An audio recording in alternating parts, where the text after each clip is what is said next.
Well, good morning, everybody. Happy Wednesday to you. My week. If I'm sure I'm not the only one here, but the having Monday off has like completely thrown me for a loop. My brain is struggling to remember that it's not like Tuesday. I feel like that one day just throws everything off. So I about said happy Tuesday.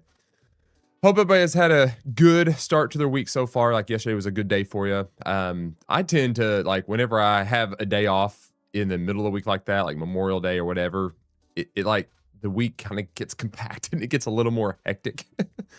So I'm sure everybody else feels the same way. So thank you for guys for being here. Before I get started, I'll give you kind of like I always do, kind of a brief idea about what this is, what this live stream is about, so you kind of know what to expect and what that looks like. So my name is Adam. I've been a real estate agent for over 20 years, broker, manager, that kind of stuff. I've been doing this for a long time. Many different avenues of in real estate. I've done everything from investments to flips to commercial to residential to you name it, kind of development, all those type of things. I've kind of had my hand in all of it, auctions even. So I've done just random things. So I've been doing this for a very long time. And so what I'm doing here is just I do a live stream Monday through Thursday when I can, 8:30 a.m. Eastern time, right here where you're watching me, TikTok, Twitch, YouTube, Rumble, places like that. So I stream to all those places. And basically what I do is I just invite you to come into my home office here and join me as I go through news articles. And what I do is I pull up more current real estate agent specific news articles and I read through them, dissect them, giving you some of my observations, some of my opinions on them. We have some discussion, that kind of stuff. So I encourage you that if you are here, engage with me in conversation in the chat. I love having that kind of communication. I think it's fun. It's the joy of live streaming. I like the authenticity of live streaming. I like the interaction of live streaming way more than I do just live video where you just record it and you throw it out there and hope people watch it and you don't ever get to actually interact with them. I am just relationship focused. I love having relationships. And so live streaming is a way for me to do that. So let me tell you what we're going to be talking about today. Now that you're here, I'm going to briefly talk about the mortgage rates and where we currently sit with those because there's a little bit of good news. And I say little because it's a little. Then I'm going to read an article by Inman. It says 4 massive opportunities most real estate agents will miss in the months ahead. It says consumers still need trust, leadership, and guidance through major life decisions. Then I'm going to read an article from Florida Realtors. And it's funny. Look, Florida Realtors, your website, you guys put out some really good news articles. I just want to say that. Like I'm impressed with the way you guys write on your blog and stuff. I think it's got some really good value. So check it out, guys. Florida Realtors. FloridaRealtors.org. You can go to their news and media, and they just have, I don't know, every once in a while I feature them. They have some good stuff on there. So this article here is the social content shift agents can't afford to ignore. It's really short. It's just something just to kind of throw out there and let you guys think about. Just kind of keep you on point in regards to social media. To be honest, even though I'm like on it right now, it's not the strongest suit of mine. I think there's a use case for it. Absolutely. I think a lot of times though, it can be a waste of time. I don't think it generates as much, pointed business as some other marketing ways. I think you need it, but I think it's a complement to your majority of the ways you market and lead generate versus the source. Okay. That's just my opinion. Then I'll go to another article. It says the interactive watch home prices rise, fall, and eventually flatline. New FHFA data shows that prices are barely budging this spring. So we're going to go look at this article. And it's really just a bunch of graphs and stuff. I'm just kind of talk through this. And then look, this is an easier show. I'm going to end with going to realtor.com news/unique homes. And we're just going to go through some unique houses. I'm doing this intentionally because, to be honest, I am tired of covering what is going on in the news right now. Right now, it's all like when I opened up the news today and looked at all my sources and stuff that I kind of read through every morning, all of it is still kind of talking about Zillow, MRED, Compass, and private listings versus non-private listings and all that kind of stuff. And look, I have given my opinions. I have, told you kind of what's going on.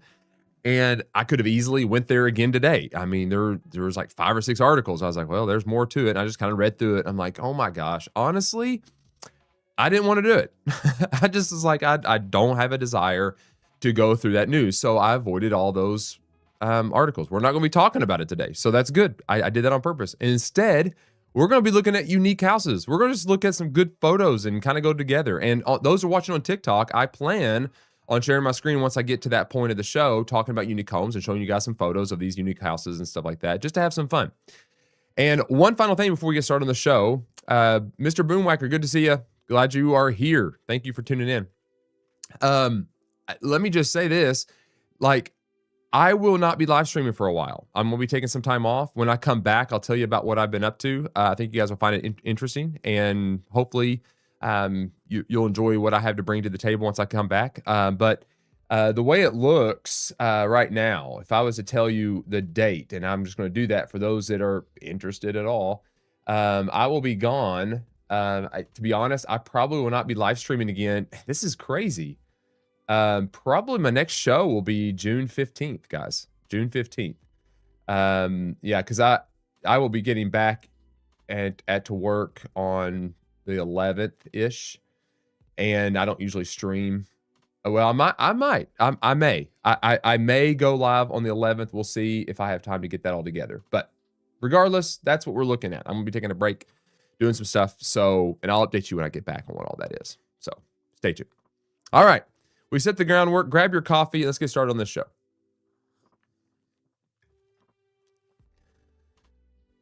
Oh, no. You know what? I was going to start, but let me just do this real quick. Sorry. I'm going to talk about the mortgage rates. I don't want that part of the actual show cut just because it's too time sensitive and it's not really that important. So because I cut this part kind of off as we edit. So just real briefly, let me show you this, and I'll do this as well for TikTok.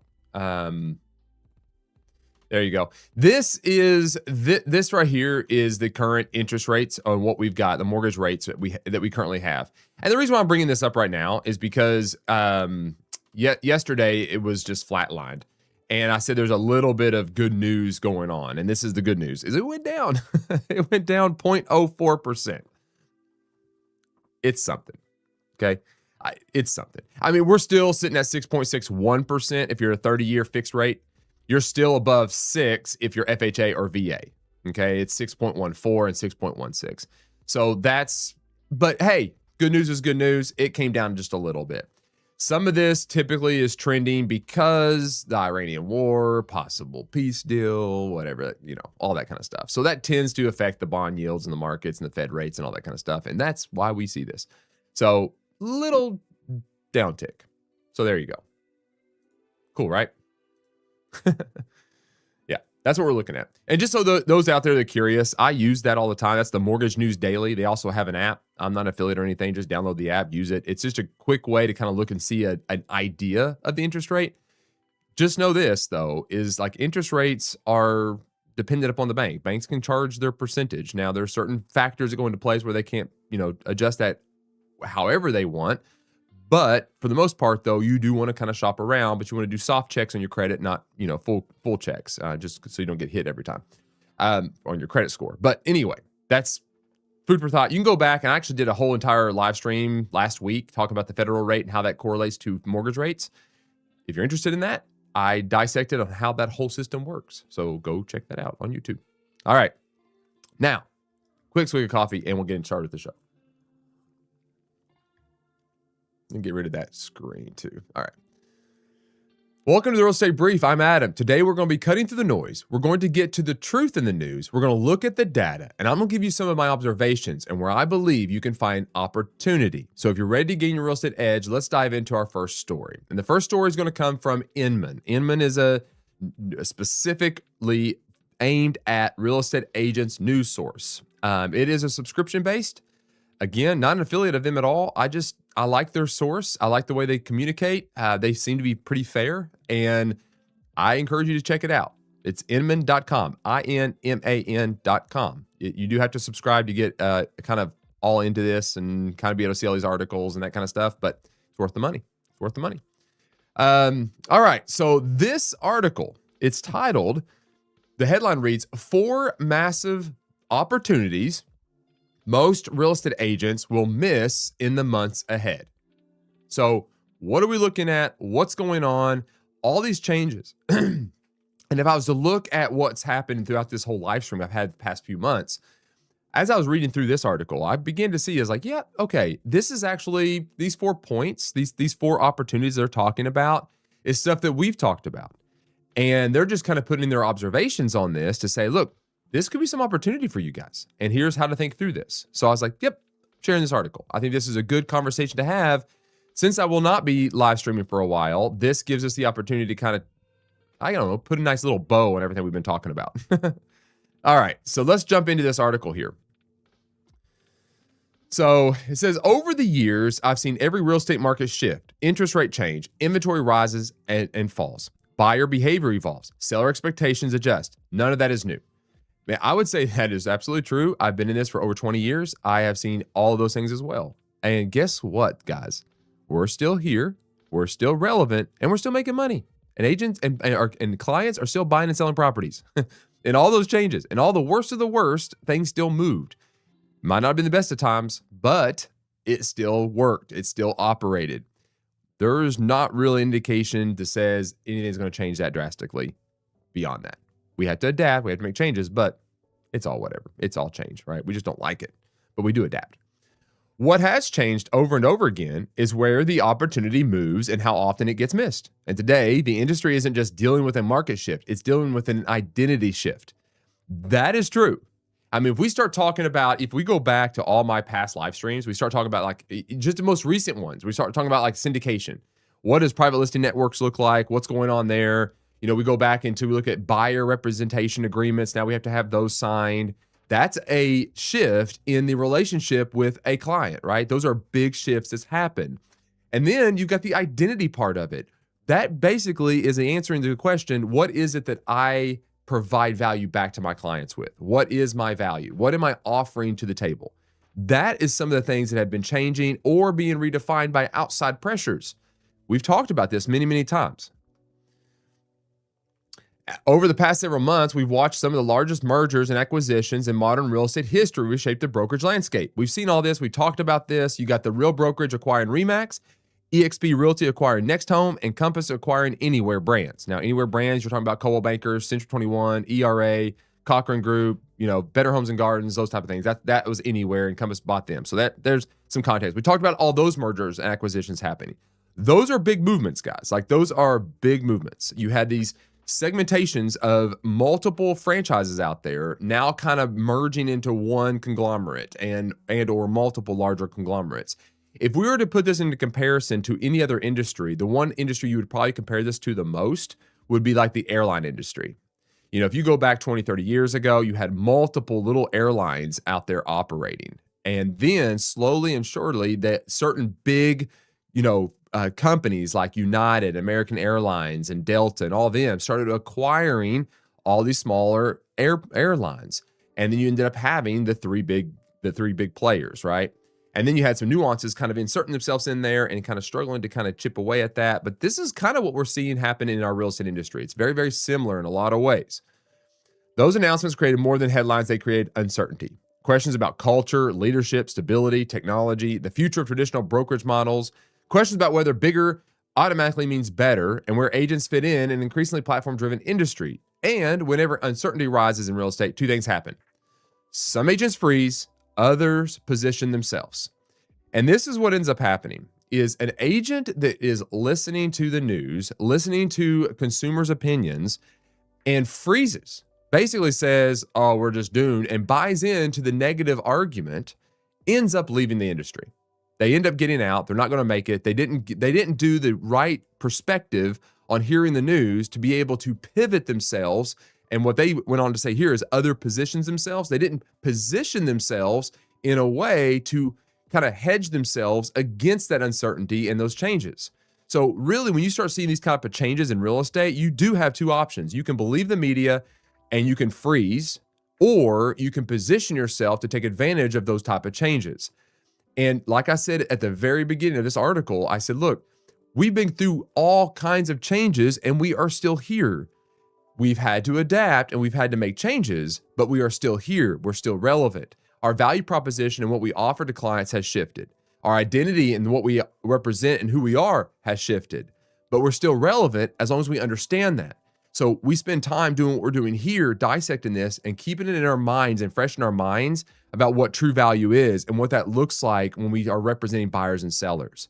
So we have two options when we hear negativity or bad news or fear in the media or anything. We can freeze or panic and run away, or we can listen, find the opportunity, reposition ourselves, and then move forward. That's the two options, guys. It's the only two options we've got. That's why I believe in the next 12 to 24 months may create some of the greatest opportunities we've seen in years. Not despite the disruption, but because of it. Because opportunity rarely disappears, it moves. And right now, 4 major opportunities are emerging quietly while many agents are still waiting for the market and the industry to settle down and for their identity to settle in. There's a lot in these two little paragraphs right here. That if we want to really sit down and just take a moment and think through this, is whenever you see disruption, when you see disruption in any kind of industry, that is where there's opportunity. It really is when there's disruption, everything's kind of been exploded and disrupted all around. And what ends up happening is the person that stops and just takes a moment and observes everything that's going on and doesn't panic and doesn't run away and doesn't fear and doesn't buy into that hype, they begin to make movements and they begin to reposition themselves to take advantage of these types of disruptions. And when we start seeing this kind of stuff happen, it's where opportunity rests, right? It's not in sitting back and just saying, well, I wish it would get back to what it used to be. Man, I remember way back in the good days when the prices were this, or I remember when the interest rates were 3%, right? And I'm just going to wait for that to happen. Or I'm doing the exact same thing over and over again, expecting a different result in the makeup of the market that we find ourselves in, right? That's absurdity. That's just not how life works. If we're sitting around waiting for things to settle down and waiting for things to get back to what they used to be, we're missing the boat. We're missing it all together. So right now, we got to step back and say, wow, okay, a lot of disruption, a lot of things are going on. Where's the opportunity at? Where can I find that opportunity? And where can I take advantage of that and reposition myself to be able to be the one that comes out on top and win the day? That's the whole argument here. So let's get into this. What are the 4 massive opportunities most agents will miss? The great agent purge. I see this all the time. When there's disruption and pressure on the market, most agents will leave. The great agent purge. Why now is the best time to grab market share? While the hobbyist agents are busy updating their resumes for retail jobs because they're basically saying, oh, it's not going to be good. I got to get out of this. I can't make any money. Right? That's what their mentality is. The real players are doubling down. Attrition isn't a tragedy. It's a clearing of the field. If you aren't aggressively moving into the space they've abandoned, you're making a choice to lose. Even the hobby agents, guys, even the hobbyist agents take market share. They all know people, they have connections, they have relationships. When they begin to leave and they get purged out of the industry because they're not willing to double down and do the hard work anymore, there's opportunity there to take market share. That's what you see. We see this all the time. If I was to go back to 2008, 2009, that was the biggest purge we ever saw because it was hard to sell properties. The market was crashing. But here's the thing, the agent that doubled down and worked really hard, they made a lot of money during that time because they took advantage of the market share that the agents that left behind. They saw that as an opportunity and they exploited it and went after it. We're in that same kind of moment here. It's not like it used to be. It's not like I get a license and I go into the office and all of a sudden I got buyers and sellers coming through the woodworks and we got this multiple offer situations and I'm making more money than I ever thought I could ever make. It's not where we find ourselves. We find ourselves in a more traditional, basic market that we will find if we average out the market over the course of 20, 30 years. It's very similar. It requires work. Transactions today require more skill, more conversations, and more guidance than they did during the easy market years. Many agents are exiting.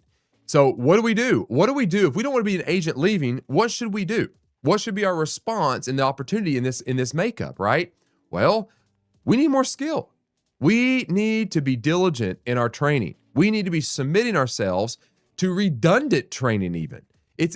Don't buy into the idea that because you've taken a course or I've already learned how to do that and you then dismiss it and you don't keep going back towards more training. I see this all the time. Agents will say, well, I've already learned that. I've already taken that class.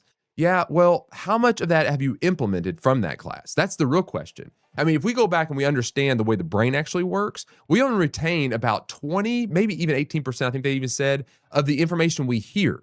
Only 18%. So that means you could take that same class 30 times, and finally get to the point where you're able to absorb it all and then put it into place and make it work. Don't buy into the idea that, oh, I've already taken a script, class, a role-playing class. I've already done this, how to generate sales from for sale by owners, or how to address expired listings. Don't fall into the trap that you've got it all figured out because you took a class once. Like, no, this is where, like right now, if you are not actively lead prospecting, you double down on skill training. You double down on getting better at your conversations. You double down on making sure that you are surrounding yourself with people that know what they're doing. This is the time to do that. This is what you're supposed to do. Many agents are leaving. What do you do in response, right? It says, at the same time, brokerage consolidation is creating instability, right? We talked about that. All these mergers and stuff going on. There's disruption happening even inside of our industry. Whenever companies merge, agents reevaluate where they belong. Some leaders become internally distracted, while others focus outward on growth. Which one are you? Are you focused on the wrong thing? That creates openings. Consumers still need representation. That will not go anywhere, guys. It will not go anywhere. It's a very complex transaction. No AI is going to be able to help reason with another person and the emotional side of that. They can't do it. It can't do it. We connect emotionally. We understand. We empathize with their situations. That's a value proposition back. Listings still need agents. Market share begins consolidating toward agents who remain visible, consistent, and confident. While some agents see uncertainty, others see a clear path to focus. All right, number two, the death of the order taker. Why skill is the new currency. I mean, that right there says it all. Used to be, I get my real estate license and I just take orders and I just process paperwork and I made money. Okay, not what we see right now. It says for several years, listings sold quickly with minimal effort. That environment masked skill gaps. It did. Like an agent that was brand new could sell a house and have zero skill on actually how to negotiate, how to represent, how to work through situations and complex emotions, because the surge was so strong. It's the motivation behind the buyer to buy that house was so great, because if they didn't make it work, they go back to square one and they'd be competing with buyers to get on the next house. So the moment they won the deal, they would do everything they possibly could to get that deal to go through. Well, that's not the case anymore. So when you start hitting opposition there's contention between the deal, skill has to come in to help negotiate and keep the parties constantly meeting of the minds to get it to closing. That is a skill development, guys. It's just not, they're not motivated as much to then go all the way to closing. They'll start arguing about, inspections and closing costs and everything else because they don't feel the pressure, because there's not a multi-offer situation. They can take some time. So there's not that pressure. So skill has to be the next point you focus on. Today, those gaps are becoming visible again. Sellers are more cautious. Pricing matters more. Communication expectations are higher. And as brokerages consolidate around technology and scale, individual agents will need stronger human skills to differentiate themselves. I don't need to elaborate. You get it. Doesn't that make sense? Consumers are already overwhelmed by automation and templated communication. Yes. The AI world has changed the way we communicate. And you guys know, like, you can tell when AI is the one communicating back with you. It's not that hard to tell. It's not in natural mistakes that humans make. So look, there's elements where AI makes sense. There's elements where it doesn't. And to be honest, in the communication aspect of reaching out and communicating with clients, I don't think AI is needed. I think it should be genuine, you talking, typing, and communicating directly with people, not automating that. Anyway, the agents who rise over the next several years will combine modern system with real expertise, strategy, and trust.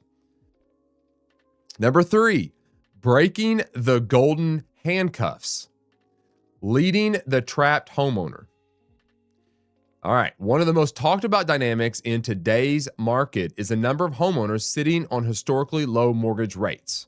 Many feel trapped, but life keeps moving on anyway. Families grow, careers change, retirement happens, divorce happens, people relocate. This is what I call the river of real estate. Even when markets slow, movement never truly stops. What changes is the level of guidance clients need to move forward. So we all know this is true, okay? And we have to get better at communicating what this means. And this is the term locked in, right? The whole argument they're making here is people feel locked in or handcuffed to their property because right now their mortgage is really cheap. They've got low interest rate and they know they can't go do it again. We just talked about what mortgage rates are, sitting at 6.61%, right? Some of these people are locked in around 3%. So in their minds, they are pigeonholed in to say, I can never sell because I've got a low interest rate. I can't get it again. Well, our guidance to them might need to change because what they're arguing here is what changes? Well, families grow. They also shrink. Careers change. Retirements happen. Divorce happens. People relocate. These are scenarios of real life circumstances. And that changes that feeling of handcuffed and locked in. You think about it. If let's say somebody that was raising their kids now live in that house, have a low interest rate, but all the kids are gone and it's just the two at the home now. Well, now they have this bigger house that fits the whole entire family, but it's only them two. And they're focused only on the interest rate, but they're negating the idea of the actual overall cost of that particular home. Maybe that home has more upkeep, more requirements, more taxes. Maybe their interest rate that they're saving is actually just being dumped into the upkeep of that home. So that's the guidance. We've got to understand the data. We've got to understand the nuances of this and help guide the client through the idea that they're locked in because circumstances change and they might not be locked in. They're just not thinking of the bigger picture. We got to come in and help that happen. And it even says that rates don't eliminate ongoing life events that cause people to move. They pause because they don't believe they have options. It's true, right? Great agents who deliver options with emotional intelligence and expertise will be poised to capture and grow agents who are not professionally showing up in times of uncertainty. That's exactly it. Number 4, relationship-driven businesses are the gold standard and always will be. While every shiny object agent is chasing the latest AI lead gen hack or crying about commission changes, the elite are doing the one thing that can't be automated, owning the relationship. You can just summarize, and I talked about this yesterday. Go back and watch yesterday's live stream. We focused heavily on the entire business model of being a real estate agent. It is relationships. Everything else is just a byproduct of that relationship. So what is your model? It is networking and building relationships with people. That's the model. That is what being a real estate agent is. And the agents that will understand that doesn't just buy into every new technology, every new lead source, but is focused 100% on cultivating the relationships that they have, the sphere of influence that is in their network, and cultivating that and building a referral business from is going to win the day. They're going to build trust. It might take you a little bit longer. Okay. I understand you're not throwing out massive amounts of nets to see how much you can catch, but the ones that you are getting on a smaller scale are loyal to you. And they help build more authentic clients over time that gives you referrals. So you don't have this fictitious foundation, and I don't mean to be harping too much on the portals out there, but like Zillow and Realtor.com, they want you to believe that they are building you a strong foundation for your business. The reality is it's a fictitious argument. They then control that foundation. They can change their model one slight bit, and that foundation then that you built your business model off of completely crumbles.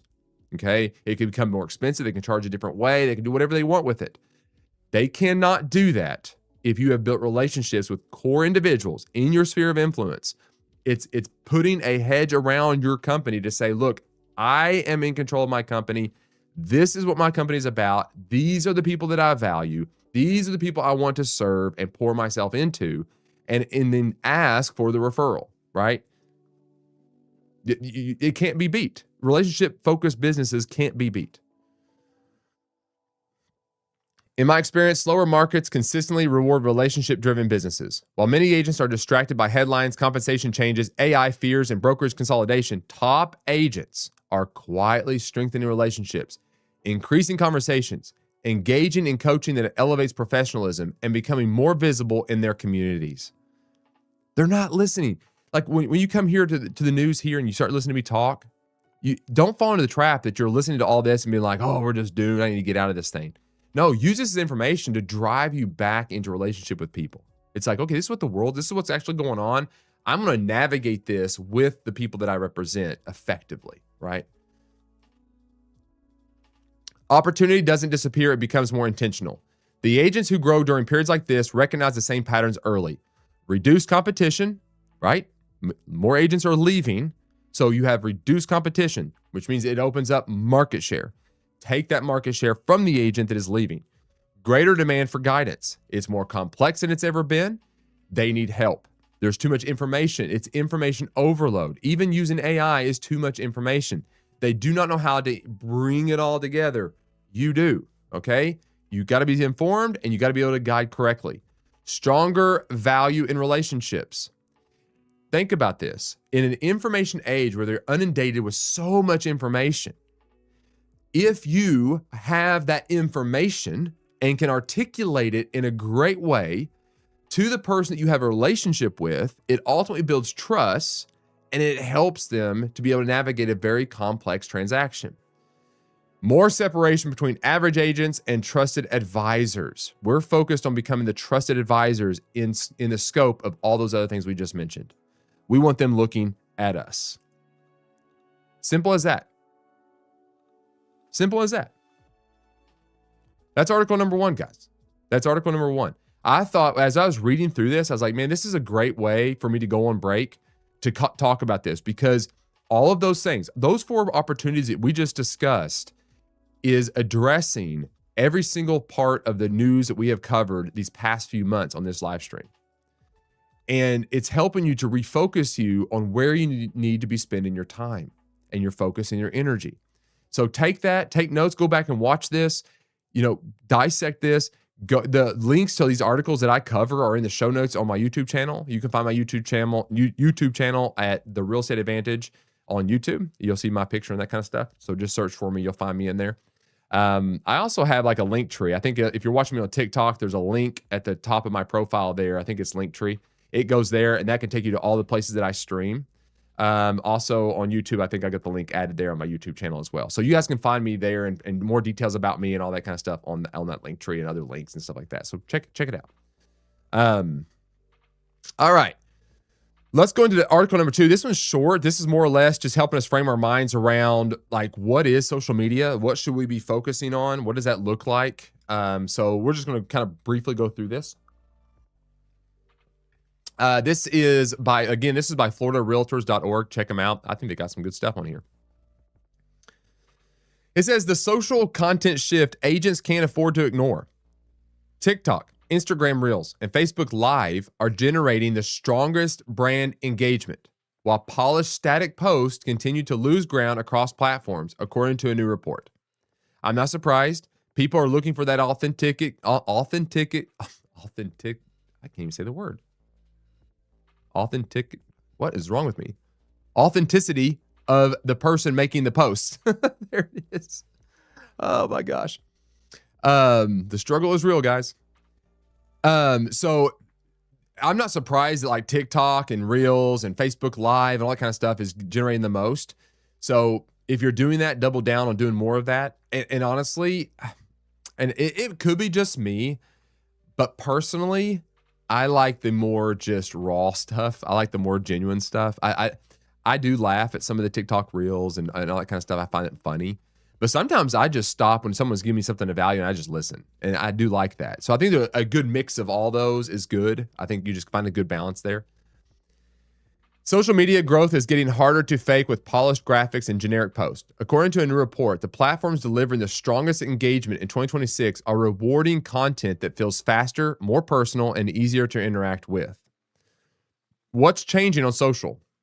The Amplify report found TikTok remains the fastest growing platform for brands. Okay, so that's just something to note. This report says TikTok is the fastest growing platform, with median followers counts rising more than 200% year over year. So TikTok is just gaining more and more momentum, guys. And let me just say this, I can see why, to be honest.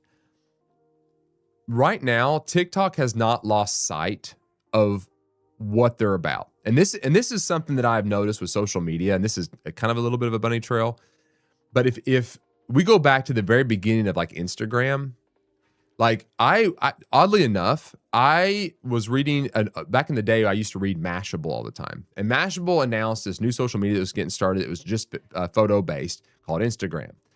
And I clicked that link and I joined. I was part of the first 1,000 people that were actually on Instagram. Oddly enough, it was bizarre. The founders and everything to this day still follow my account, and I follow theirs. Not that it matters, they don't ever post anything. I don't really either. But it's just kind of funny that I was on that platform. And Instagram was very simple, right? It was just photos. Post a photo, people then share and comment, and then it slowly just began to morph, and led me to where if you look at Instagram now, it's like they're trying to be the answer to everything. It's like they just keep adding more and more things to it, and it just gets more and more complex. And in some ways, they kind of lost sight. And I understand competitive nature, you had to kind of adapt as you went. That's the nature of that. But what ended up happening is TikTok kind of came out, and TikTok is focused on the video. I mean, they have not lost sight of their true platform is what works. And you can post a video, you can be as structured as you want or as simple as you want, but it's still that multiple short videos. And it's still that way. It's like you load it up and it's pretty easy. You just post a video and you go on, right? You don't think about it. So as long as they keep it simple, then it's going to be really good, right? But it starts getting more and more complex. Another one that came out that's kind of debunked, I don't think anybody's using it anymore, was Be Real. Be Real. You guys remember Be Real? Who was all on Be Real, right? I did Be Real because I loved the simplicity of it. I liked the idea that it would alert you, and in the moment, I had to take a picture front-facing and rear-facing about what I was currently doing. And then all of my friends were doing likewise. It wasn't faked. It was just real. It was just real-life moments. It was stupid stuff, but it was kind of fun in a way, right? But then what happened to Be Real is they started morphing themselves into having ads and more sponsorships, and then trying to get influencers on there, and then started doing stuff more like TikTok and Instagram and everything like that. Then it's like, well, why even do that anymore? Like, why not just do TikTok, right? So I'm not surprised that TikTok's doing that, because to be honest, I feel like TikTok has not lost their true meaning and why they exist. I think they actually understand it. Instagram still matters, but the type of content performing best is changing. According to Amplify, Reels and carousel posts generate about 44% more engagement than static images on Instagram. No surprise. Facebook Live videos significantly outperform links and image posts. That's interesting. Facebook Live is working. So I'm not going live on Facebook. Maybe I should. On X, lighter conversational posts and GIFs outperformed polished media content. The broader takeaway is that platform strategies are no longer interchangeable. A polished listing graphic posted everywhere is unlikely to perform as well as it once did. In other words, quit doing the same thing on all platforms. Each platform is meant for a different purpose. So in some ways, what you can kind of begin to see happening here is, and if I was like one of these companies, I would be like, okay, well, if I'm really known for this, I'm doubling down.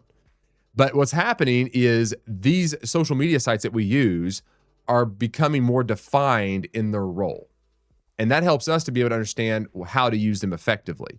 But it's not just making one thing and sending it out to everybody, because it's just not going to work. But at the same time, don't fall into the trap that you have to be on everything. You really don't. I would rather an agent do well in one and then slowly begin to add another one when it makes sense, but it doesn't derail them from generating business. That would be my advice. What's earning engagement now? The strongest performing content increasingly centers on short neighborhood videos, market updates delivered directly to camera. So that's raw, right? Market updates. I talk about this all the time, guys. If you guys are not, go to your MLS, pull up local information, and just talk about it. Like raw and everything. Hey, guys, I noticed there's like 8 houses that just sold today, and the average selling price of those homes were blah, blah, blah. The average days on the market's this, whatever. Be as casual as you want about it. Don't overthink that.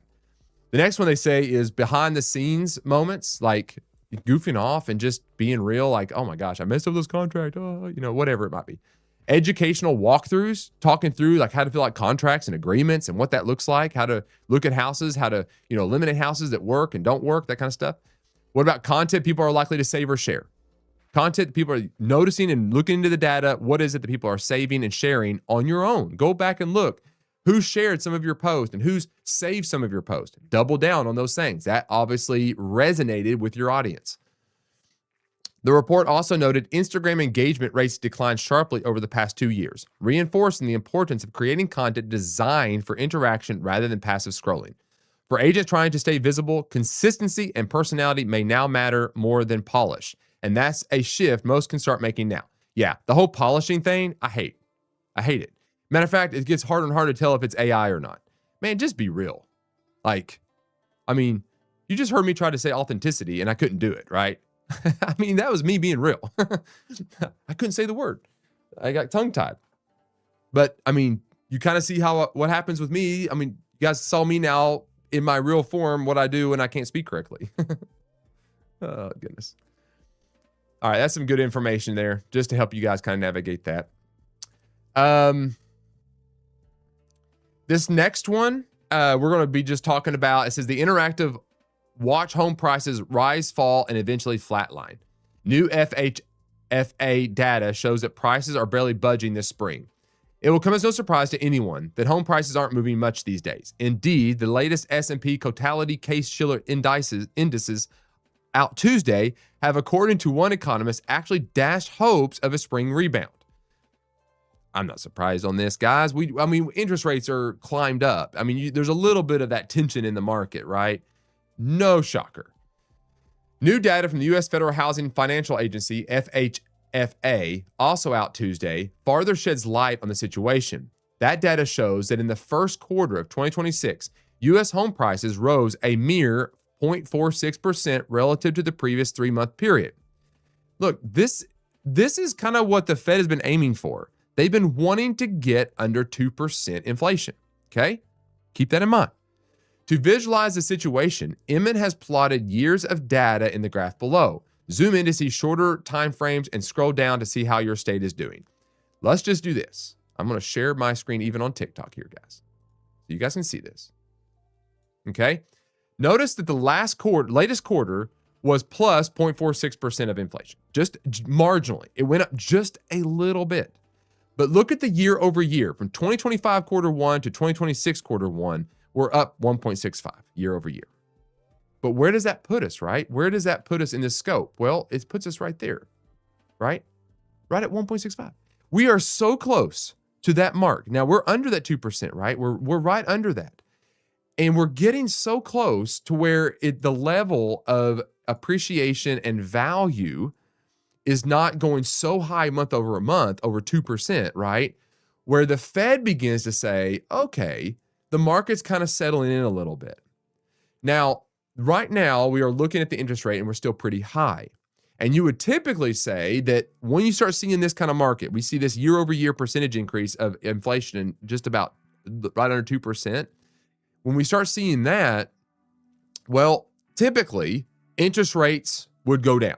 The Internal Revenue Service would not the IRS, I'm sorry, the Federal Reserve would adjust the Fed rate down to adjust for that inflation. Now, that could happen. The problem that's keeping it a little bit high right now is the fact that we're still got this tension in the market in regards to the war, the Iranian war and what's going on there, oil prices and the GDP and all that kind of stuff. Those are still big factors is keeping our interest rates and our actual Fed rate pretty high. So they've not adjusted that just yet. But if all those type of external pressures wrap up, what you could theorize here is that the interest rate of the mortgage interest rate would actually trickle down. So we could see, we just got to keep our eyes on this and see where we head with this. And it just depends on a lot of external factors and what happens. So we'll see. Now, home price change by state. What does this look like? Right? Let me share my screen again on TikTok here. If we hover over this, California 1 year change is down 0.54. This is, by the way, this is home price change by state. So California has dropped in home price values of almost a percent, but half a percent.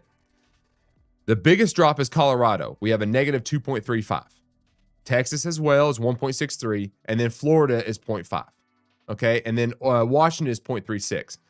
Those are the states that have shown a decrease in home values. So that's what that means. Then we look at the great, like these smaller states here. These are all like probably, I think, less than 1%. So Utah, Wyoming, Montana, those places, right? So you guys have kind of flatlined. This would be the argument, right? This is like a flatlining in the market. Still appreciating, but not much.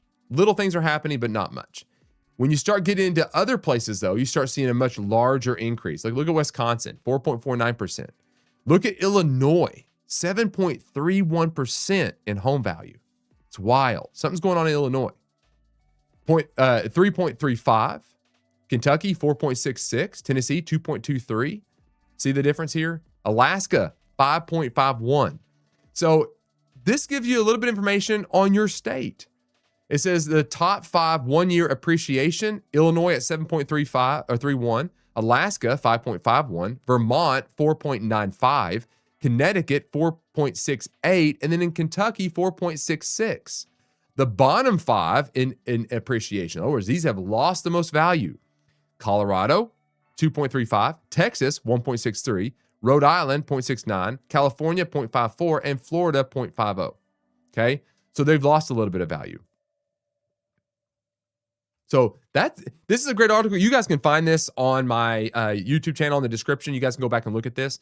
I just thought it was a good way to kind of see what's going on. And the reason why I think it's valuable is if the world external pressures change, what an economist would predict in this environment is if those things were to level out, we could begin to see a trickling down of the interest rate, the Fed rate and the mortgage rate. Time will tell. We'll see what happens. But I love seeing this year over year as a nation sitting at about 1.65. Because why? I know the Federal Reserve is looking at that number and saying, ooh, we are really close. We are really close. Okay. All right, let's have some fun to wrap up this show today. We're going to be looking at some unique homes. That's what I want to look at. I want to look at some unique homes. You guys can see it on the screen there on TikTok and as well on YouTube. So guys, let me know. Okay, you guys are looking at these homes right now. Yeah, I don't know how well you can see them, but which one do you want me to click on?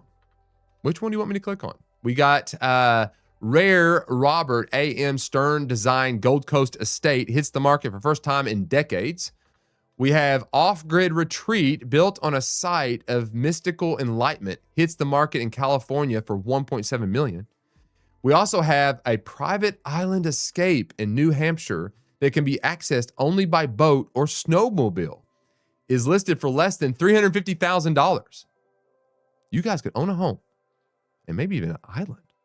Yeah, private island for $350,000. And then we have a handyman special, 5 vacant homes, brimming with fixer-upper potential and all for under $200,000. Which one, guys? Which one would you guys like to see? Oh, everybody wants to see the private island escape. Okay.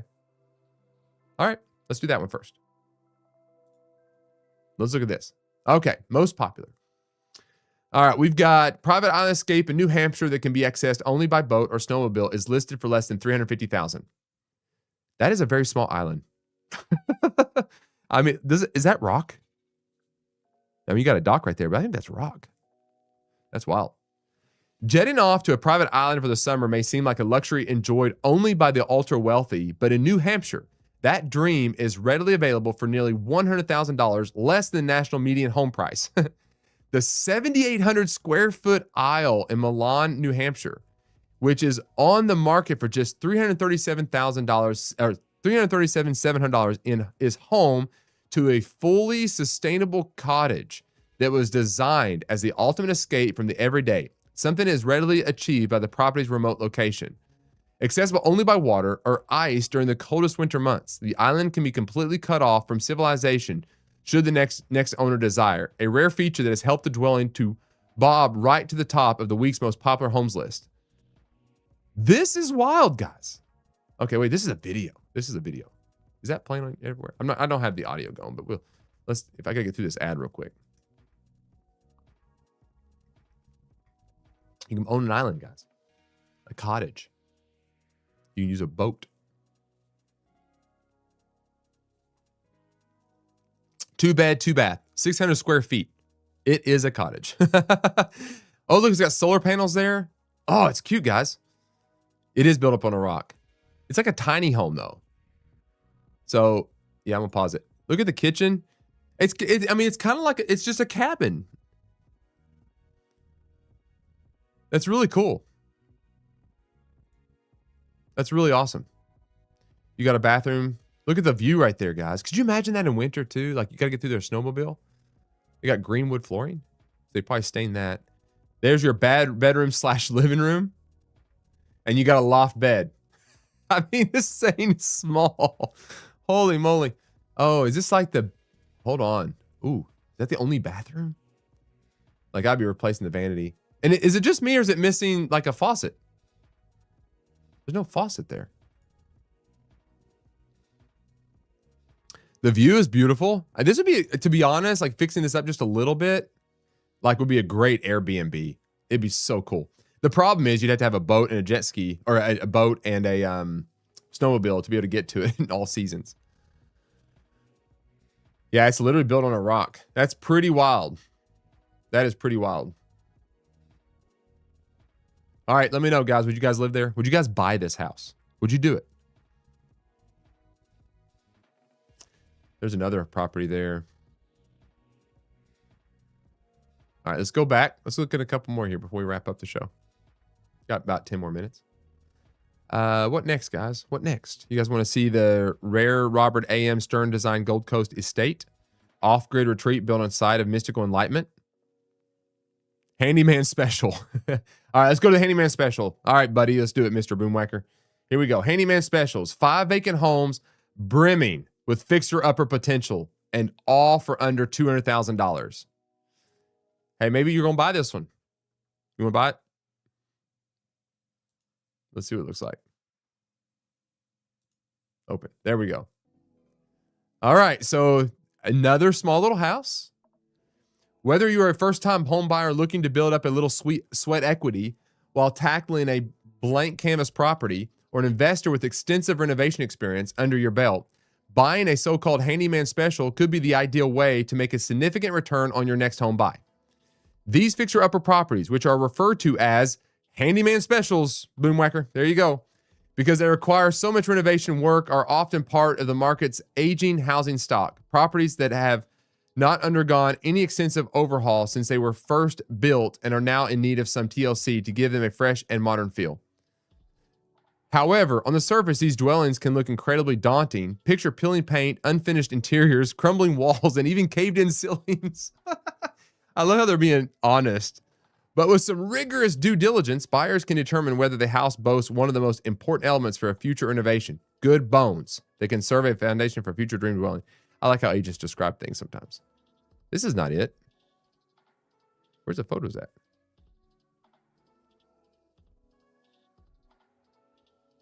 Did they go over it? Where's the photos?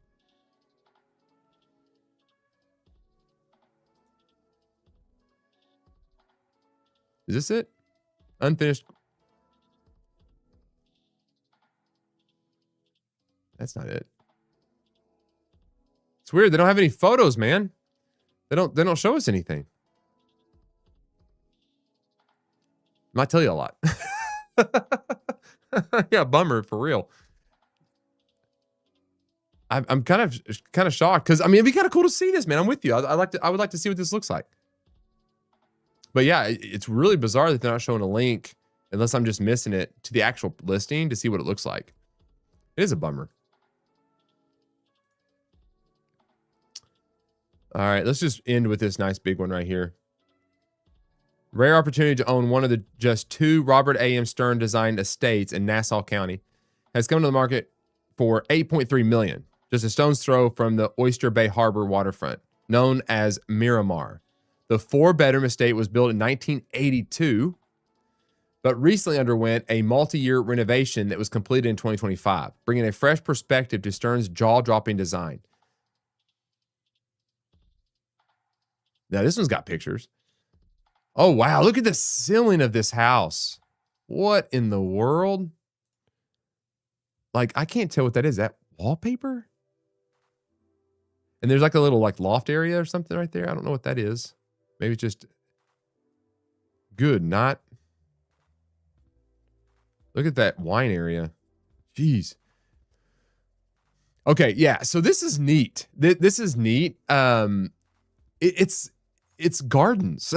There's multiple little areas. Like, could you imagine having like a big party there? Like, you could have like a big tent set up here, and you have like some green space over here, and then the walk from the house. And I could just see people meandering all around, and it makes it feel a little more tight and closed in instead of just big open area. Like, what a great place to entertain people.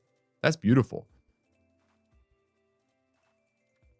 Yeah, this must be the master. You've got like, it's a 5,233 square foot open floor plan, are cathedral ceilings, crown molding, built-ins, and 3 fireplaces.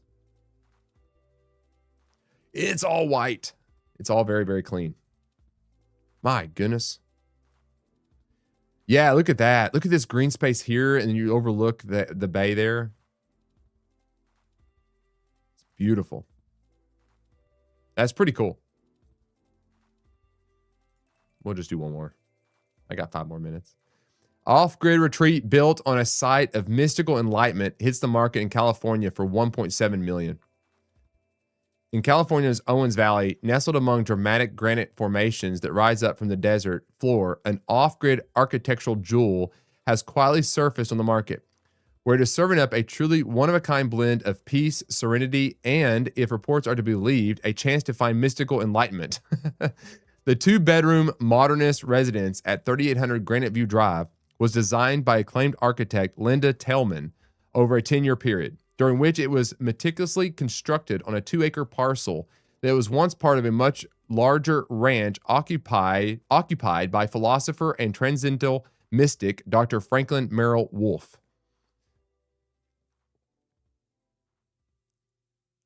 So, yeah, oh my gosh, could you imagine? Look at the view, the guys. Oh, you got a little fire pit with this nice deck right here looking into the mountains. And this is what I like. Here's kind of the thing, though, is like, I do find this beautiful. I do love this. But my experience out west, I don't know how much I like the aridness of the landscape. I enjoy visiting. And some people, and maybe you guys are out there and you live there and you like it. I just have found like I like visiting. I don't like I like to trail run and do stuff like that and mountain bike, that kind of stuff. To be honest, as fun as all that kind of stuff was out west and the times that I've done it, I still prefer my Eastern Kentucky and Kentucky, Tennessee, Ohio, like all those kind of areas for that kind of experience and the greenery and the waterfalls and that kind of stuff over this. But I love the mountains. Like, I love the mountains in the background. That's, again, I love it. I love visiting it. I still prefer where I live, though. And maybe you guys have a different perspective, but I do like that. Now, see, and I do think this, though. If you have a house like this and it's in this location, I think the ideal way to do it is all glass around, because no one's around. Like, you might as well take in every bit of those mountain views that you see there. Like, don't miss those. Like, we were out west once and we stayed in a house and it was just like sheltered and you couldn't see out. And it's like, well, my goodness, there's like all this beauty around. I can't see it. I had to go outside to see it. And that's a missed opportunity in a home out west, in my opinion. It's broad area. Why not be broad, more broad out, and see more about what's going on around you. There's the master. Yeah. So this is really cool. Like an office area with a little sunroom. It's beautiful. Pretty cool. Well, guys, that's all for today. Like I said, I will be off until, I might do a stream June 11th when I get back to doing what I'm doing. But it might not be. It might be the 15th before I get back on here and do live. So it's going to be a break. It's going to be a break. So, guys, all I have to say is stay informed, though. Keep reading, keep learning, keep developing skills, all those type of things. Thank you guys for joining me. It's been actually a really great fun few months doing this. I'm looking forward to a little bit of a break, not having to do this, and even some break from work. We all need that. And when I come back, I'll tell you about what I've been up to. But anyway, in the meantime, guys, have a great couple weeks. Enjoy your time. Hopefully you get some time off, but you also spend some time growing your business, being successful in real estate, serving people well, building relationships, all those type of things. And with all that, I'll be signing off, guys. That is your real estate brief for today. If you found this helpful, please consider hitting the like button to tell YouTube you'd like to see more of this type of content. And consider subscribing and following me on TikTok to join a community of real estate agents that are focused on building a business that is relationship focused first. Guys, I'll see you when I'm back, probably June 15th. Take care, guys, and we'll see you then.